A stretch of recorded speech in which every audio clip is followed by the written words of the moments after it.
আসসালামু আলাইকুম এভরিওয়ান। এটা আমার ফার্স্ট ভিডিও। প্রতিদিন আমার নর্মালি রাতে ঘুম হয় না। আজকে খুব বেশি খারাপ লাগতেছিল, তো ভাবলাম যে আমার যে বারান্দায় বাগান আছে এটা একটু পরিচর্যা করি।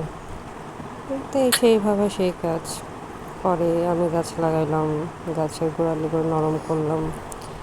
তারপরে সারাদিন আর কোনো ভিডিও করিনি। সন্ধ্যার দিকে ভাবলাম যে সব কিছু রেডি করি, সন্ধ্যার আগে মানে বিকেলবেলা। তারপর ফ্রিজে দেখি ফ্রিজের অবস্থা ভালো না, বরফ জমে শেষ। দেখে খারাপ লাগলো, যে ভাবলাম পরিষ্কার করবো, কই আর পরিষ্কার হইলো, কিছুই করার নাই। পরে ভাবলাম রান্নার প্রিপারেশন করে নেই। নদীর ছোট মাছ দিয়ে মানে ভুনা করব, আর পাঙ্গাস মাছ পুরোপুরি করবো আমাদের বগুড়ার, যেটা ফেমাস। তো কাটাকাটি করতে চলে আসলাম। তারপরে ভাবলাম যে দুধটা ভিজিয়ে রাখি, সময় রান্না করব ইফতারিতে। একটু বড় বলতে শুরু হয়েছে, তো পরে দেখি যে না, বের করা যাচ্ছে সব কিছু। পরে আবার মনে হলো যে সেমার জন্য বাদাম কিশমিশ এবং ফল আইটেমগুলো একটু ভিজিয়ে রাখি। কাটাকাটি করতেই দেখি আমার মেয়ে উঠে বসে আছে, তার জন্য আবার সাবুদানা রান্না করলাম। তারপরে আমার ভাইয়া ফোন দিয়ে বলতেছে যে নিচে এসে গেট খুলে দে। বাই দ্য ওয়ে আজকে আমার ভাই আসতেছে, এই জন্য এত কিছু। না স্যার, নর্মালি আমাদের এত কিছু হয় না বাসায়। আমার হাজব্যান্ড আর্মিতে জব করে, সে বাসায় ওইভাবে আসতে পারে না দেখে আমি কিছু করি না। 3 মাস আগে আমার ভাইকে দুধ দিয়েছিলাম, সে খায় নাই, ফেরত নিয়ে এসছে। তো রান্নাঘরে আবার আসে সব কিছু ঠিকঠাক করলাম। তো একসাথে দুইটাই বসাই দিলাম, সিম্পলভাবেই মেখে রান্না করা, জাস্ট পুরোপুরি, বেশি কিছু দিতে হয় না।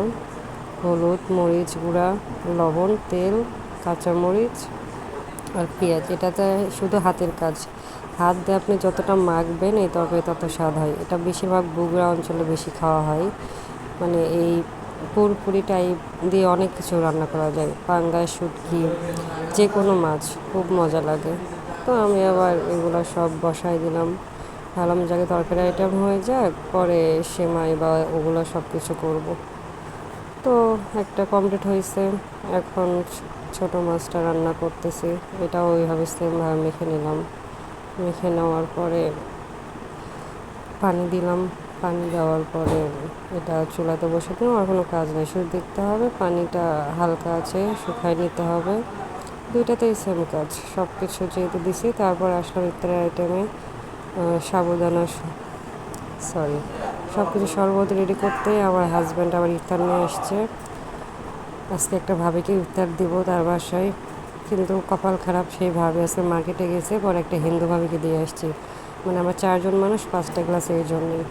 পরে সন্ধ্যার দিকে ভাবলাম যে ফ্যানটা কিনতে যাব, আমার মেয়েকে নিয়ে গোসল করে বের হইলাম। আমার মা ভাইয়া গেছিলো ফ্যান। আসলাম, আসার পরে আমার ভাইয়া সেট আপ করতেছে, কারণ আমার হাজব্যান্ড আসবে রাতের 11:30টার পর, ততক্ষণ তো থাকা যাবে না।